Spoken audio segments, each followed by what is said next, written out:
Good morning to all of you. I self Ashish Ranjan. I will discuss a topic power engineering which we will study in fifth semester mechanical engineering. Okay. अब आते हैं इसके syllabus के बारे में हम लोग समझते हैं। सबसे पहला नंबर है आईसी इंजन। आईसी इंजन के बारे में जानना, इंटरनल कंबसन इंजन, जो भी आपका ट्रक हो गया, मोटरसाइकिल हो गया, ट्रेन हो गया, ये सारे में जिस इंजन को हम लोग पावर के लिए इस्तेमाल करते हैं उसके बारे में जानना ही कहलाता है आईसी इंजन। अब आईसी इंजन में आपको जनरली 5 टॉपिक्स पढ़ना है, जिस टॉपिक्स का नाम है पावर साइकिल। पावर साइकिल का मतलब कौन सी हो गया कि कौन कौन से साइकिल पे क्या क्या वर्क आपका होगा। जैसे कि मेरे पास फ्यूल, बहुत सारे फ्यूल होते हैं। आप फ्यूल के रूप में पेट्रोल का इस्तेमाल करते हैं, फ्यूल के रूप में डीजल का इस्तेमाल करते हैं, आजकल गैसोलीन का इस्तेमाल होता है, आपका सीएनजी का इस्तेमाल होता है। उसके अकॉर्डिंगली कौन कौन से साइकिल को हम लोग पढ़ना है उसी का नाम है आपका बाबू पावर साइकिल।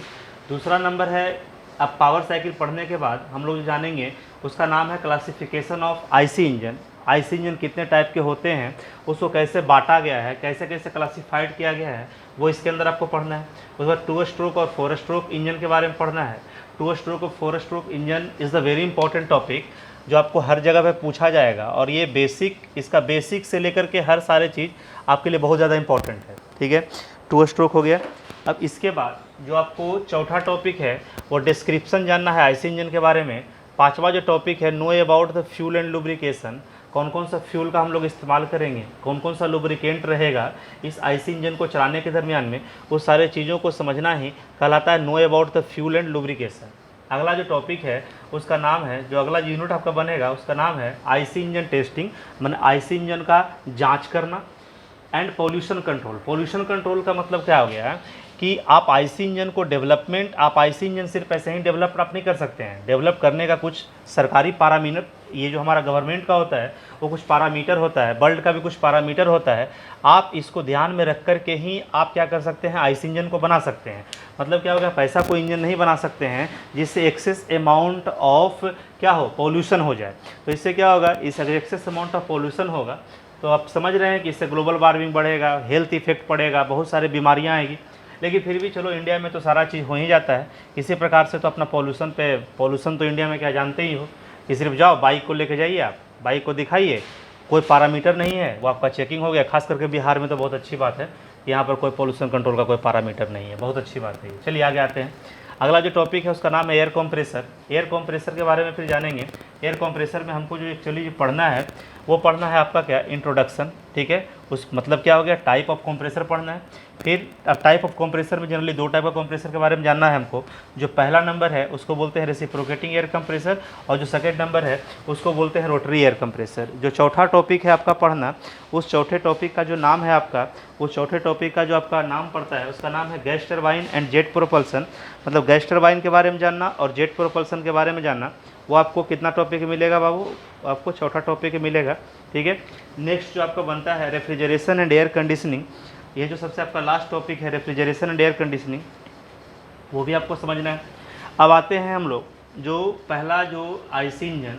तो आईसी इंजन को समझने के लिए सबसे पहला जो पार्ट है उस चीज़ को समझना जो कहलाता है आपका पावर साइकिल। पावर साइकिल का मतलब क्या हो गया, पावर साइकिल का मतलब सिंपली हो गया कि आप किसी भी फ्यूल का इस्तेमाल करके आप कितना वर्क आउटपुट लेते हैं उस साइकिल को कंप्लीट करवाने के दरमियान में, that is called a power cycle. ये प्रीवियस क्लास में आपका हम डेफिनेशन भी लिखवा चुके हैं।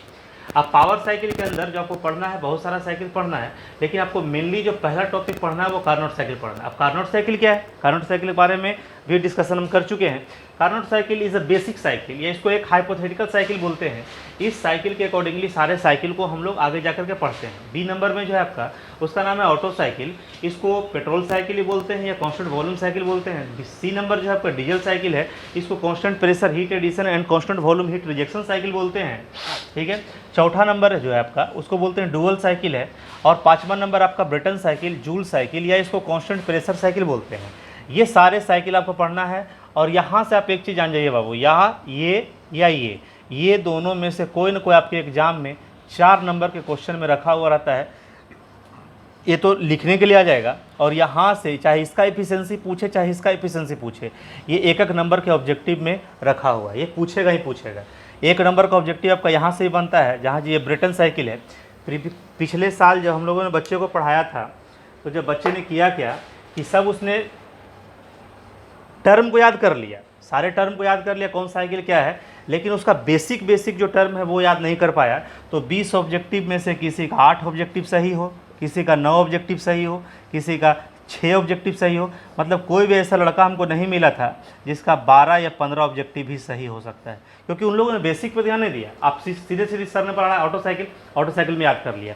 अब कहाँ पे कौन सा प्रोसेस में क्या हो रहा है, कौन सा आइसेंट्रोपिक प्रोसेस है, किस में कांस्टेंट वॉल्यूम प्रोसेस है, किस में कांस्टेंट प्रेशर प्रोसेस है, हीट को लेंगे तो किधर से लेंगे, हीट रिजेक्शन होगा तो कहाँ से होगा, ये सारे चीज़ तो उन लोग भूल गए। भूल गया तो ऑब्जेक्टिव आपसे गलत होगा। आपको लगेगा कि हम 20 मार्कर निकल गए हैं, लेकिन आपका नंबर आएगा 8, 7, 6, 5, यही रेंज रहेगा आपका। चलिए अब आगे आते हैं, हम लोग बात करते हैं बेसिक ऑफ थर्मोडायनेमिक्स। अब इस सारे चीज़ों को समझने के लिए हम लोग कुछ टर्म को समझ लेंगे थर्मोडायनेमिक्स के अंदर, जिसका नाम है basic of thermodynamics. Basic of thermodynamics में सबसे पहले नंबर हम लोग नोटिफिकेशन सीखेंगे, किस चीज़ से किसको डिनोट करते हैं, रिप्रेजेंट करते हैं। P डिनोट प्रेशर, यूनिट क्या होता है बाबू, newton per meter square, is the SI unit. लेकिन यहाँ पर ये भी बहुत इंपॉर्टेंट है, ये भी बहुत इंपॉर्टेंट है, ये भी बहुत इंपॉर्टेंट है।